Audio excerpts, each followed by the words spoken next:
All right, I think we are back. Hello, Dave. How are you doing? Hi, oh, sorry, I was out of it, still playing with my blinds. I'm good. You okay? Yeah, good. It's been a couple of weeks since you were last here. So what have you been up to?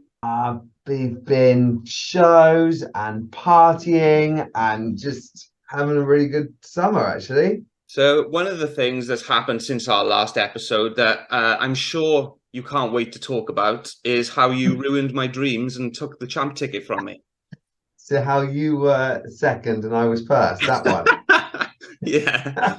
That was a very good day. So Susie won her last ticket to be agility champion, beating you, which has really made my day. It was a close one. It was a You close had me one. worried. It's one of And those ones that still hurts, but I will get I over it know because Team it Short was Shorts came through, didn't I know the short shorts really did made me extra fast.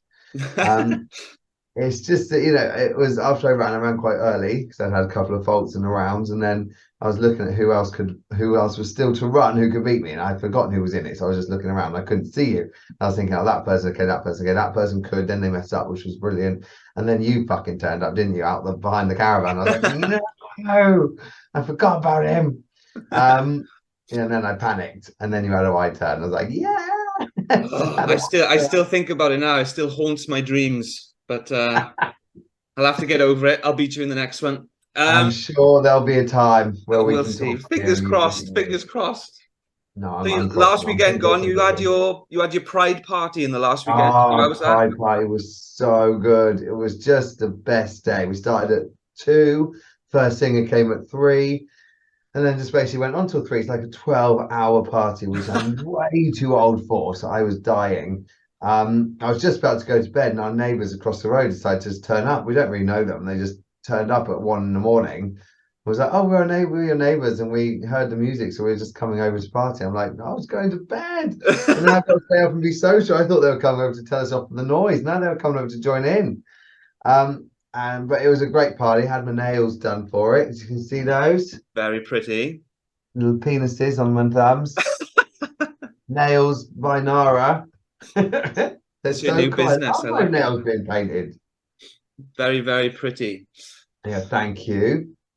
Okay, so today, the podcast, what we're going to talk about is kind of life before agility and, remembering, if you can, because I know it was a long time ago for you, what you were Very doing long. before agility and maybe then as well, if it affected your life in agility. And I am, again, going to play devil's advocate on some of these things. They might not be things I necessarily agree with, but I think it'll make the talking points just a bit more interesting, I suppose. So for all those Okay. people who love to think that I'm stupid, I'm just putting it out there now. I'm not that Okay, stupid. I'm one of them. Yeah. All right. So in general, then there's obviously most people I would assume had a life before agility. Um, do you think it affects how you do agility now?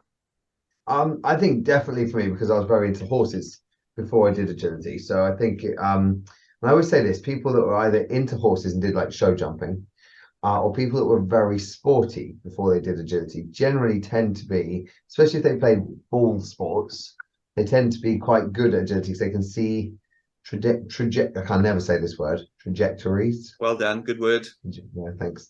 They can see the path the ball might take. So I think they can see lines a lot better. I'm not saying everyone, of course, but on the whole, I always see I think, how does that person understand the line and that person doesn't? And sometimes I talk to them about what they did before, and quite often it's something because they've done some sort of sport where they can see the line something might take, like a ball, or they've done show jumping, so they know the line a horse would take, or they would encourage, they would force the horse to take as they were riding it. And I definitely think show jumping and horse riding for me in general helped a lot shape my agility skills later in life, definitely.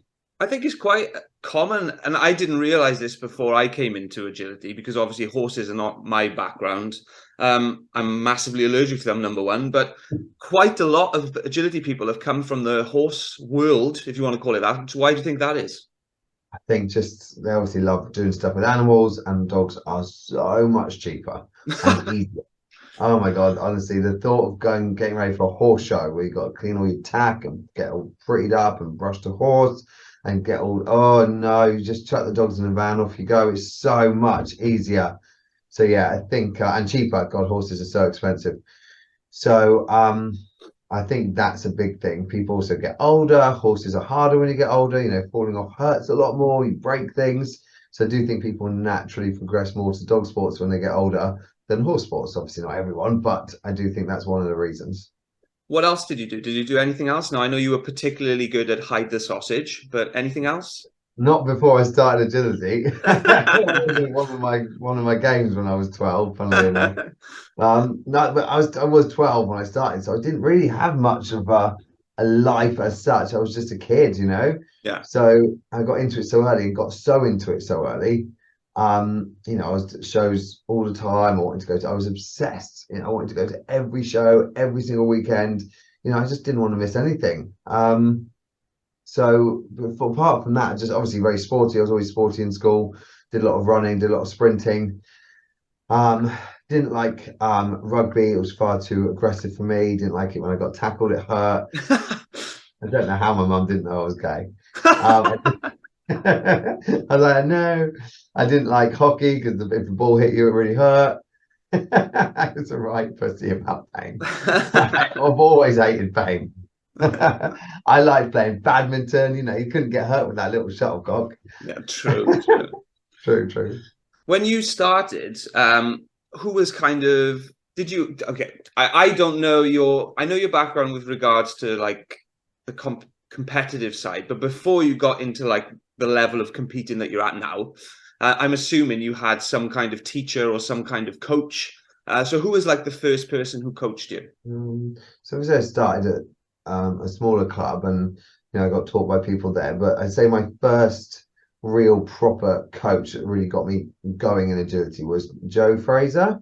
Do you Okay. remember her? Before my time, I think, but I have Yeah, heard so the she used to name. run a club called Crazy Maisie because she bred the Crazy Maisie Border Collies, which Natasha Wise had one, very famously had one. And so that's how I kind of got going as well, because she really kind of took me under her wing, and I was like a little protege. She was Nice. very good at the time. Fraser was very good at the time, and they really, you know, they're very different to what we are now, but they really did start get me going with proper training and understanding how to be good, really, and how to push for faster runs, and I know just how to train contacts properly. They really kind of got me going on the whole agility scene. That was my first. What was it? I'd say probably my one and only real coach was Jo Fraser. I don't mean everything else I've learned has been more from, you know, just watching, learning from different dogs I've had, and getting people over to teach and stuff, but generally just watching and learning from the dogs I've had.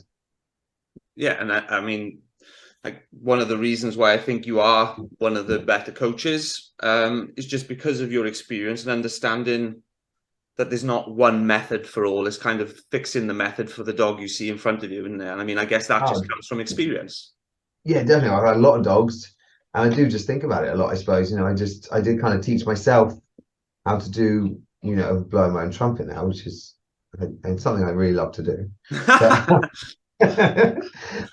but it's very much I taught myself how to do threadalls, backsides. You know, nobody taught me how to do them. I kind of just watched other people. I saw what the other people's dogs could do, and I thought, well, I want my dogs to do that. Like, why not? Why wouldn't I want my dogs to do that? I want them to do it better. I want them to do it independently. So I kind of just figured things out how I wanted to train things on my own, and then just seemed to work quite well and got going. But yeah, I didn't really have teachers as such. It was all very much, you know, there wasn't online back then. You know, Yeah. I do think, and I hate to say this, but I do think I had Greg's first DVD. And, and I Nice. did, you know, that did teach me about having a system and Yeah. having rules. You know, it's very important to have rules and be very consistent with your dogs. So I do think that did help me to start with. I stuck to those rules for a long time and no blinds, etc., etc. But then obviously things progressed, and it didn't need that kind of. I still have rules, but they're a bit more flexible these days. I think that's quite interesting, the fact of like that you mentioned that, because that is something that I was going to bring up. It all happened before I started, so I think it's quite interesting because a lot of people will be in the same kind of boat. So there was a predominant handling system. How long Yeah. ago would you say? Like 8 years ago? God, we're back in, yeah, so 2000, yeah, definitely 8 years ago. Yeah, What was that? and then at a point, I guess there was a decision made by a few people of kind of going away from that. So what I was going to ask you is why? Why did you feel the need, So and I what think made you make that jump? it's a very good question, actually. So I think it was when Lisa Frick won the world champs once, and then she won it again. And I thought, hold on a second. Like, why are people that are doing blinds that are so inconsistent winning the world championship 2 years in a row? They can't be that inconsistent. So I think her second year she won, and I had Boss at the time who could not turn for shit. Like he was so hard after Dobby. Dobby could have just done any system. He was so tight and easy. And Boss just didn't like turning. So I thought one day, I remember being at Dan's Fields, training with Dan and Shard, and I said, guys, I'm going to do a Ketchka. You know, and it was hideous. Believe me, it was hideous. But the dog actually turned after trying to pivot, after trying to teach him how to turn. Oh my God, it was months and months of it and years of it probably. And then I just said, right, I'm going to just put a Ketchka in here. And he bloody turned. And I said, that's it, right? I'm doing it. I'm going to start adding things in. So I think I got Lisa Frick over to teach.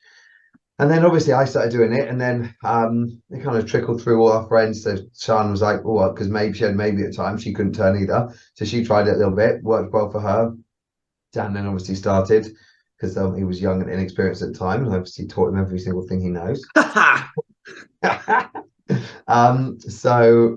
He started doing it, and then obviously we train a lot of people, so it just sort of filtered through. There were a few other people who'd started doing them in the country as well, like Tony Dawkins was doing a few, and there's a few others.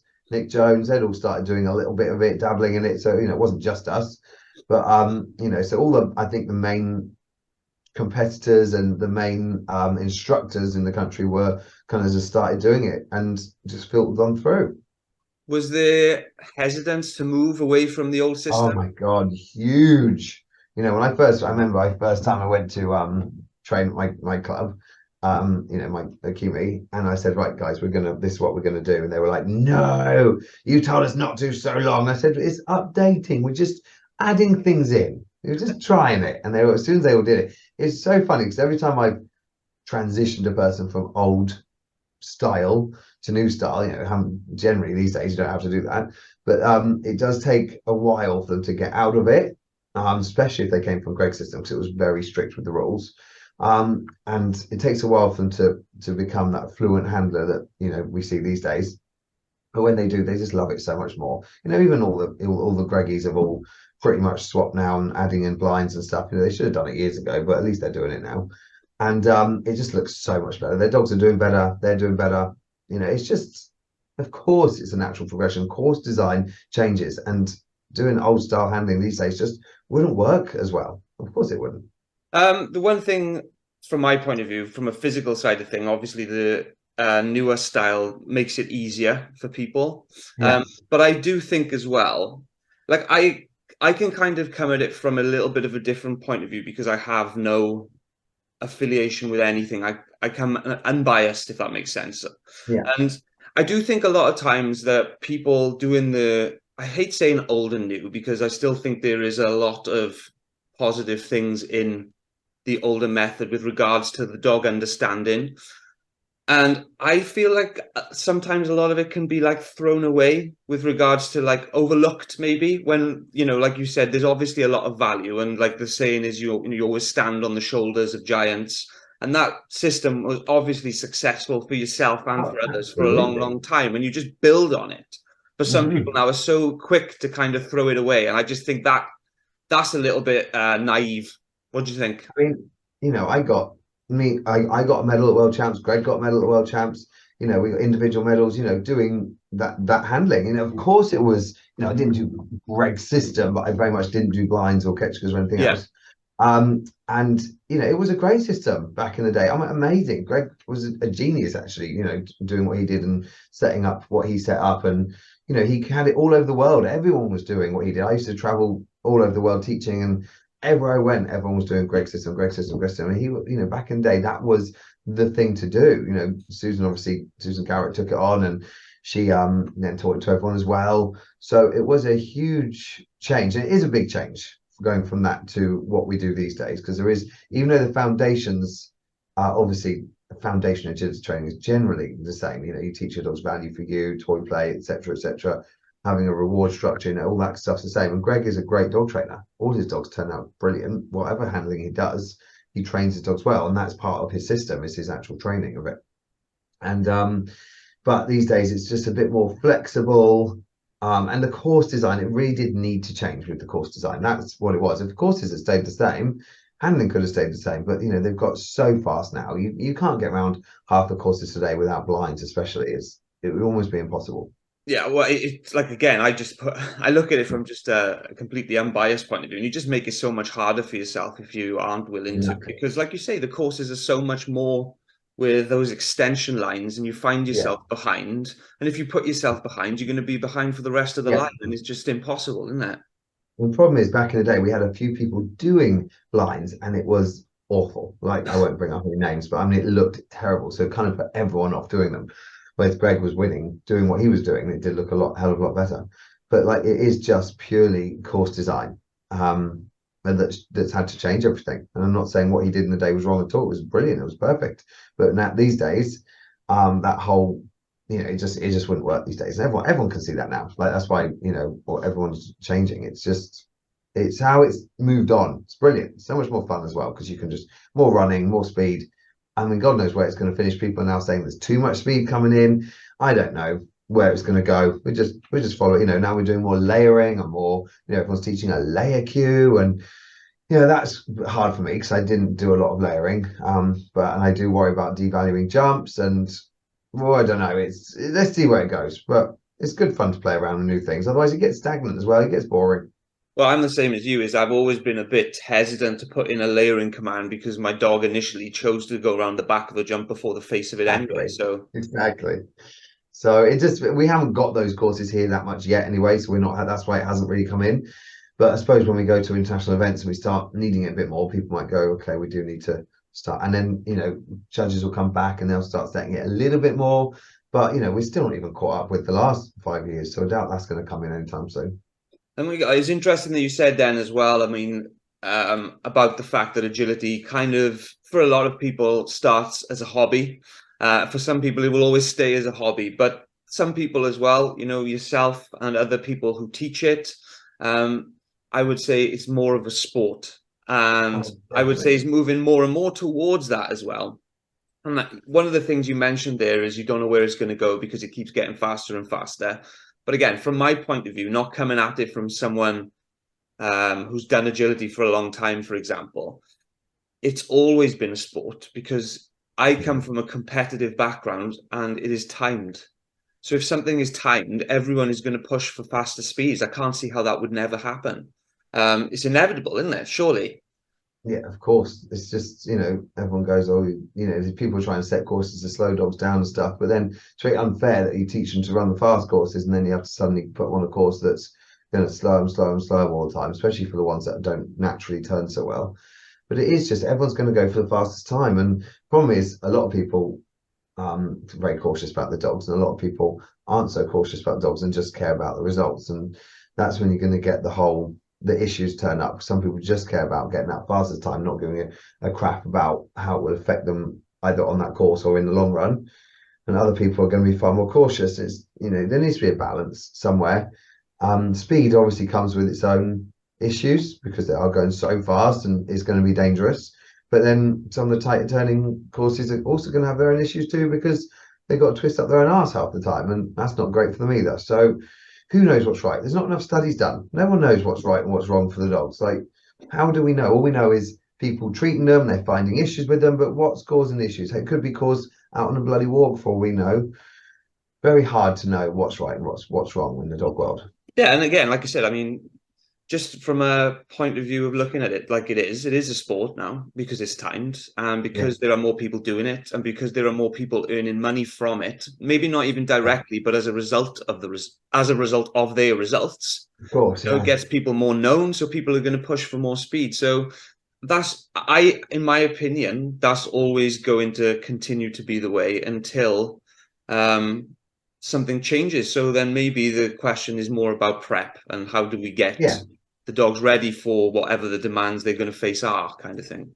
And definitely, that's a huge part of it, and I think a lot of people are doing a lot of that now. Also, right now, what's happening is our equipment's all changing to become safer, to cope with the faster speeds. You know, Gallican's amazing with all its soft stuff, the lighter jumps. You know, people are hating these new jumps with the pole slide down, but they're so safe. I get their issues with it. The cups are a little bit annoying, but they don't take long to learn how to use them. It's not rocket science. Yeah, and But more than that as well. I was like at the CSJ agility competition on the weekend. They used that yeah, equipment, and I agree with you. It was brilliant, and the fact that they added it on every ring was amazing.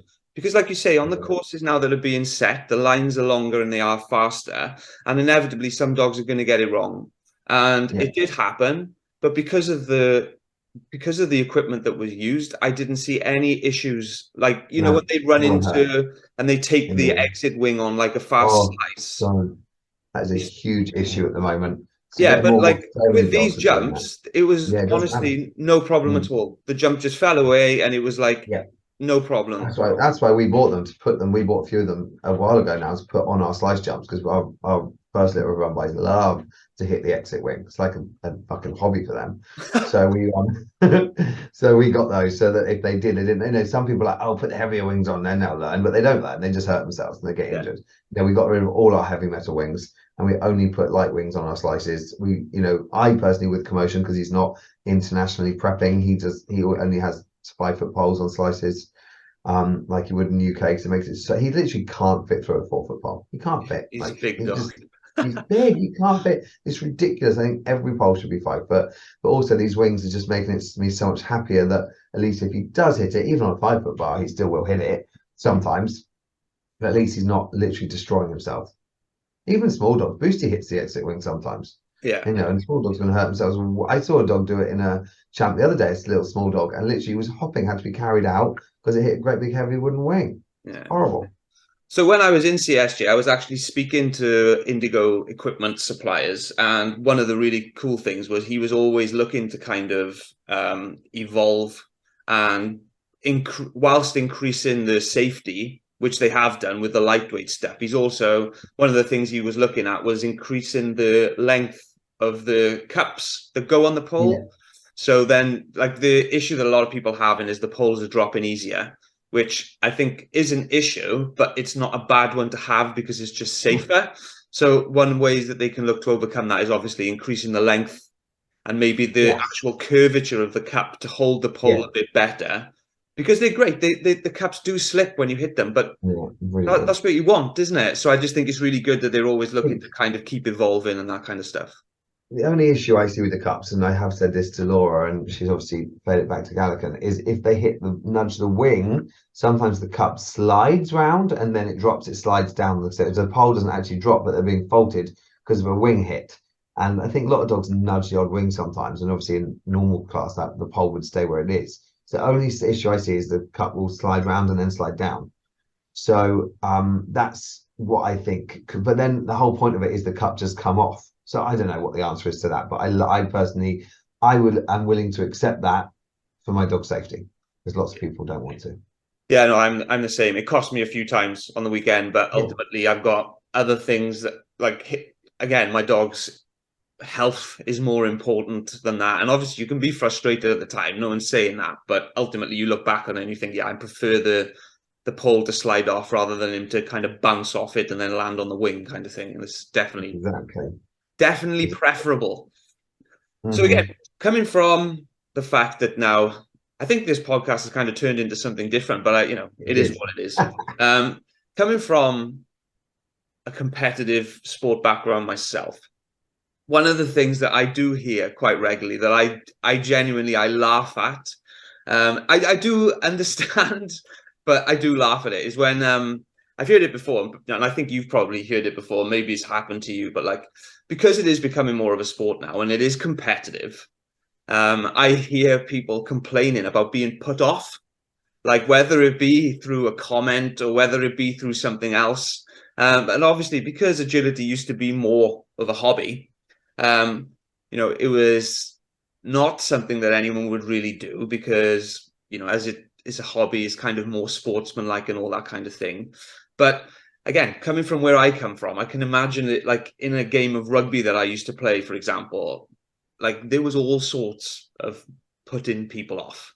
You know, if I would regularly get kind of like, you know, my head shoved in the floor when someone else was getting up, or kind of kneed in the ribs, or all this kind of stuff. And I'm not trying to advocate violence in agility, obviously. You are. But yeah, I mean, it would suit me. I'd be well up for it. But like, I can imagine if I went into kind of like a changing room at halftime, and I was like, "Oh, boys, I can't believe it. The guy who I was marking was trying to put me off." They'd be like, "Well, yeah, obviously, because it's a sport." But in agility, that would still be massively frowned upon, wouldn't it? So how can you see Massively. that changing? Because I think this is a really interesting aspect. And like again, I don't I don't try and put people off in agility. I will always be the first person to say good luck and all that kind of thing. But as it's becoming more and more of a sport, do you think we're going to see kind of off-putting tactics from people? What do you think? That's an interesting one because, like you say, it was a hobby for so long, and anyone could come in and do well and get to the top. Whereas generally in sports, like any kind of horse sports, you don't people, the normal level of people aren't competing against the top people very often at all. They're not competing against the Carl Hesters and all the famous horse people because they're at a different level. Whereas in agility, you can compete against everyone, the top people at the top of the sport who are doing it as a living. So it has massively, that's a huge thing. And I do think there are now lower level shows and higher level shows, champ shows, lots of people won't go to because they don't want to be competing against the people more at the top. I do think lots of people go to those lower level shows now. There's lots more choice for shows, which there are in the horse world as well. So I think that's changing it. But the whole putting off, and I know some people that do that, and I think it's a well-known thing, people that dropping treats over people's toys and letting dogs bark on the start line and all sorts of put off tactics that I've heard from loads and loads of people. And it is infuriating, but I think the top class people will generally not be put off. I mean, I'm very good at blocking everything out, but I wonder how that will change, because I've always thought about as well with dogs, with horses, horses get sold for a lot of money. And in the sheepdog world, dogs get sold for a lot of money. Wonder if that will start happening, if dogs will start getting trained and sold as I've trained thought that agility as dogs. well. I've always wondered. That's one of the things I thought of as well. Is like in lots of different fields where there is an animal and a person, there's a trainer and a competitor. Like Yeah, in horse yeah, racing, the yeah. jockey doesn't always train the horse. So how does that No. not happen, or is it just a case of waiting for more money to come into the sport for it to happen, where you have more specialists Mm. doing the different things? I mean, God, I would love to breed, train, and sell, but I couldn't do it because I wouldn't be able to get rid of any of them. Yeah, I'd fall in love with them. I'd be like, oh no. I think that there's still that massive thing of how we treat our dogs in agility, which is I personally love, and I wouldn't like it. So I wouldn't actually like it to turn into that, because then it does become all about the money rather than about the love of the animals. And I think I personally would find it incredibly hard if people started. I know people get rid of their dogs sometimes and they rehome and stuff, but to actually train one up to be sold, I don't know how I stand on that. I personally don't think I would like it. I never even liked selling horses and stuff when I was in the horse world. I think, yeah, I do think, and in part of just because you get a trained agility dog does not mean it will be an amazing agility dog, because a huge part about it is the partnership and the handling. yeah. Obviously, it makes it easier to have that, but you can easily ruin a running contact in a few weeks. If somebody does, you could train a dog beautifully and someone could ruin it in not very long, because it is about that continual training. So I'm not sure that will happen, because when dogs get sold as sheepdogs, there's less of an interaction, isn't there? They just go off and do their job and listen to their cues. I would But in think there's more agility, instinct involved with sheepdog yeah, handling, but it'd be interesting to speak to exactly. someone who trains up horses, for example. Mm, Because I'm not saying that we're kind of insinuating that they don't care about the horses that they breed, but I would be no, interested to hear it's a how different. much attachment they have, because Mm. obviously like a horse is a pet, but it doesn't live in the house with you. So No, it's a I would very be different interested to hear what attachment. they think of it, kind of thing. As having horses most of my young life, it's a very different attachment. I love my horses, but I love my dogs. Like they're everything to me. Like I couldn't even have thought of, sometimes I've thought, do I really want to live with Boost? Because he's horrible. But I could never, ever rehome him. Like I just couldn't do it. The thought of saying goodbye to him, it would just break my heart. I would just have to go back and get him. I just I don't know how people rehome dogs. I know a lot of people do, and sometimes I think the dogs are in a better home because they've rehomed them. I personally could never do it. So, but that's me, and that's I don't know. I think a lot of people. I think my whole group of friends are very. I think that's why we're friends, is because none of us could ever do something like that. Well, like I say, as this does become more of a sport, it'll be interesting to see how Yeah, this changes, maybe, yeah, or because there are definitely some people who have a preference and maybe are better essentially at the training side of it, and you know, ultimately, if someone can make a living from something they love doing, it might yeah, end up happening, right? I mean, I don't think that's unrealistic. definitely. No, I think it's very realistic. I think it very quite likely to happen actually. If you ever Um, decide to do it, I'll have one from you. okay, I'll train you a dog. Yeah, nice. I'll train you a dog, and it will be amazing. Don't You'll ruin it though in a few weeks. Yeah, I'll make sure to let you keep training the running contacts. Oh God, no! I've only no. Well, let's see how the next one goes. Well, Susan was actually, quite my last easy. dog's running contacts were phenomenal. So thanks, Sean, in Yes, for little that. Ducky's been quite good. Yeah, And I well, can do them. It was you had a cob. just I cop had a ruined my commotion. confidence. That's all it Our was. commotion was the same. Thank God Susan brought it back because I thought I can't train running contacts. I can't do it. Fame had them. I thought, oh, I must have got lucky. Boosty was kind of a retrain, so God knows how that happened. He just kind of did it. But smaller dogs are so much easier because they just have more of a natural stride. Commotion completely trashed my confidence with that. And luckily, Susan's brought it back. And let's hope the next one does as well. But maybe it'll go wrong again. Yeah, I'm Fingers scared because crossed. obviously I had Cop, he has got running contacts and he very rarely misses, but he always leaves me on the seat's edge of Oh, whether he yeah. is going to hit or not. Ducks are really good, and now I've got Yeah. Hippie, and I'm kind of like a bit nervous as whether I can actually train them or whether it was luck. But we'll see. How big will Hippie be, though? Medium? Well, Small? she hasn't grown in the last like month and a half, so I'm not sure if she's going to grow anymore. Maybe she'll muscle out a bit, but To be she's honest, if she small at the stays moment. small, I'm not going to give you any credit because it's much easier. I'm going to say, nah, let's see him do it with another large dog. Yeah, yeah, fair. That won't be And for to a be while. honest, Duck's so tiny as well. Must have been easy with her. She was straightforward, in all honesty. Yeah, I'm not gonna lie, she was pretty straightforward. Yeah. All right, it's that time. Agility Net question of the week. Are you Question of the ready? week. I'll see you know the theme tune. It's class. Agility League question of the week. Okay, so this week, quite a good question. I don't think you'll have ever done it, but I think you might have some input on it. So one of the questions were, I'm going camping for the first time at a show. What are some camping essentials? I know you're good at camping, but you I'm haven't really actually good at it. camped. Yeah. Just see me at the So, weekends. I was amazing at it. so what are some camping essentials for someone who's never camped before? What do they My need at a God. show? Okay. Well, I can't because I used to tent.